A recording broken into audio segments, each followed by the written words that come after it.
Subscribe now and press the bell icon. Never miss an update from All-in-One for VI, this YouTube channel. If you like this video, share your friends and family.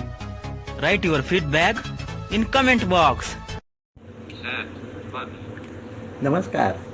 पाठ क्रमांक 28 इंग्रजी भाषा उच्चार आणि अक्षरजुळणी. सुप्रभात. आज रविवार. महादेव गुरु आपल्या सर्वांचं 28व्या पाठासाठी all in one for VI2 या समूहावर स्वागत करीत आहे.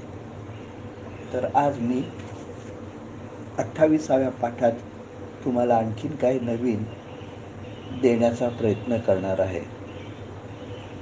Friends, today's the lesson number 28, English language pronunciations and spellings.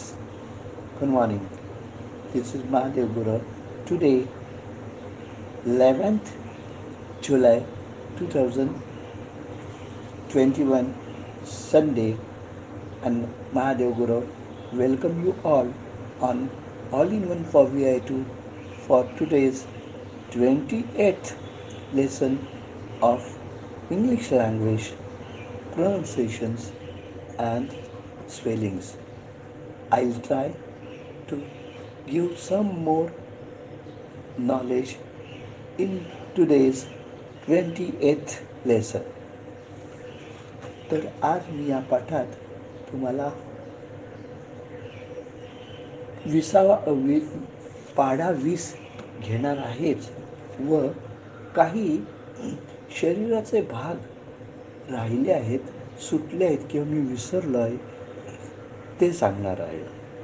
Today I will take of course table 20, but of course some of the parts of body are still remained, which shall be explained to you in today's lesson. सर्वप्रथम पाढा क्रमांक 20.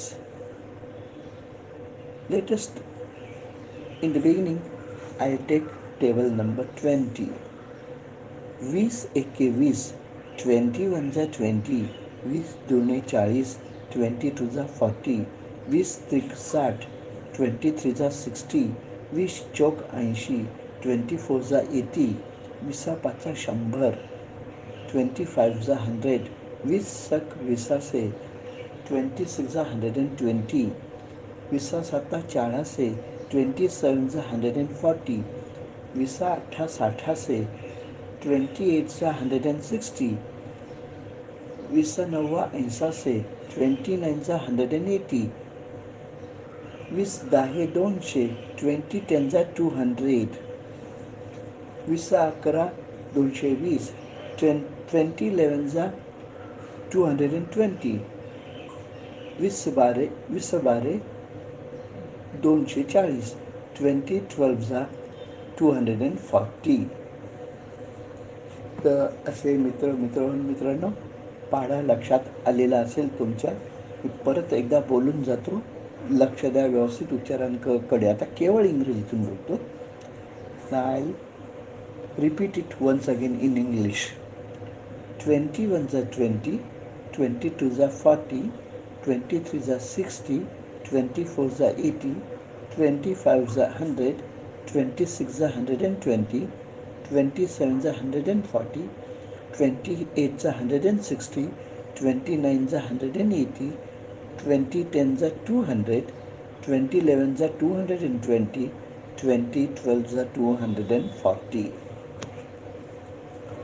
आता काही भाग मी राहिला होता तो म्हणजे असा की मागच्या भागात मी तुम्हाला आयबॉल म्हणजे बाहुली सांगितली आणि आयलॅश म्हणजे पापणी म्हणालो होतो, पण ते चुकीचं आहे.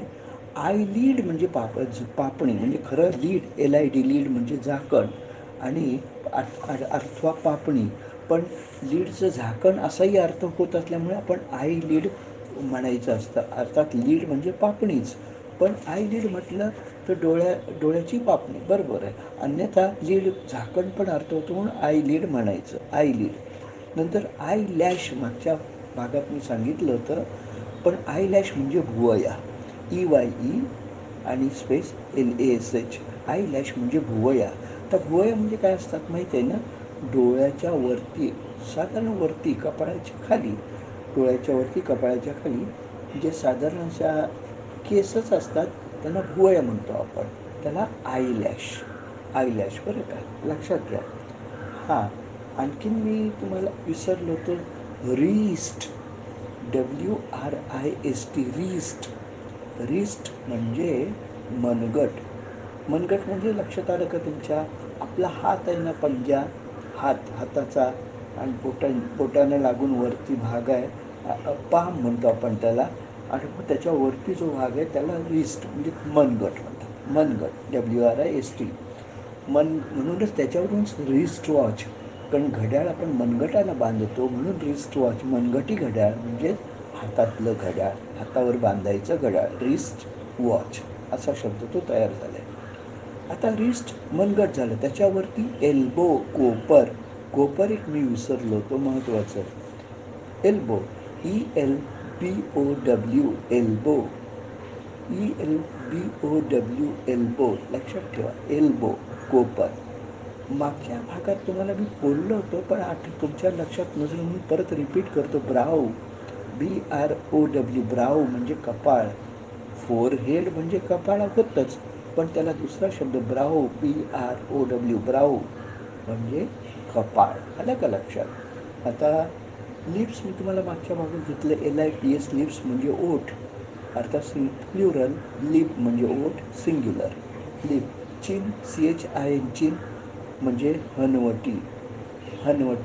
तुम्हाला कल्पना असेल हनवटी कुठे असते, हां, ते मी काय सांगायला नकोच, बरोबर आहे.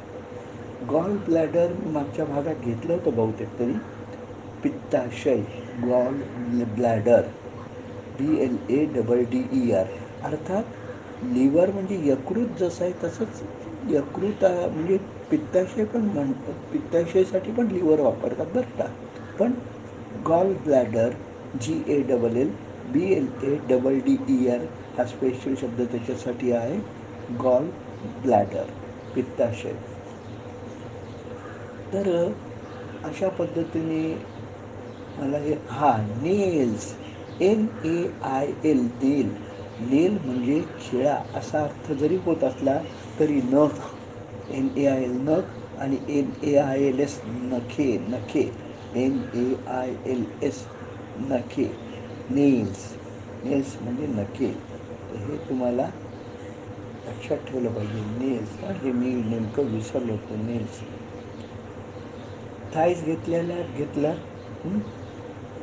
हिप, HIP, हिप म्हणजे कंबर, मी सांगितलेले मागच्या भागात तुम्हाला. ऑर्गन म्हणजे पण इंद्रिय, जसं लिंब, LIMB, लिंब म्हणजे अवयव होतात ना, तसंच organ, ORGAN, organs, ORGANS, organs plural, अवयव किंवा शरीराचे भाग, अवयव, ऑर्गन्स, अर्थात फक्त ऑर्गन, ORGAN, ऑर्गन म्हणजे वाजवण्याची पेटी असते, तिला ऑर्गन म्हणतात, सहसा ती पायाने वाजवतात, ऑर्गन. पण इथे ऑर्गन्स म्हणजे आपल्याला शरीराचे भाग, अवयव, हे लक्षात घेतलं पाहिजे. ऑर्गन्स हा एक महत्त्वाचा शब्द आहे बरं का, हा विसरलो तुम्ही, आता अचानक आठवला तो, ठीक आहे. आता परत मी अल्फाबेट रिपीट करतो, जर का त्यातून काय आठवलं तोपर्यंत मी सांगतो, बहुतेक तरी काय राहिलेलं नाही. NECK, नेक म्हणजे मान. तुम्हाला महत्त्वाचं राहिलं, डोळ्याचा भाग बराच आपण बघितला, आयबॉल, प्युपिल म्हणजे पण बाहुली, म्हणजेच बुबुळ, PUPIL, अर्थात विद्यार्थी हा शब्द अर्थ आहेच, पण बाहुली डोळ्याची किंवा डोळ्यातलं बुबुळ, प्युपिल. तसंच रेटिना, डोळ्यामध्ये मज्जापटल आहे, मज्जापटल द्वारे आपण आपल्याला दृष्टीचं ज्ञान होतं, मज्जापटल, retina. RETINA, retina, RETINA, retina. मज्जापटल. हे तुम्हाला माहीत पाहिजे.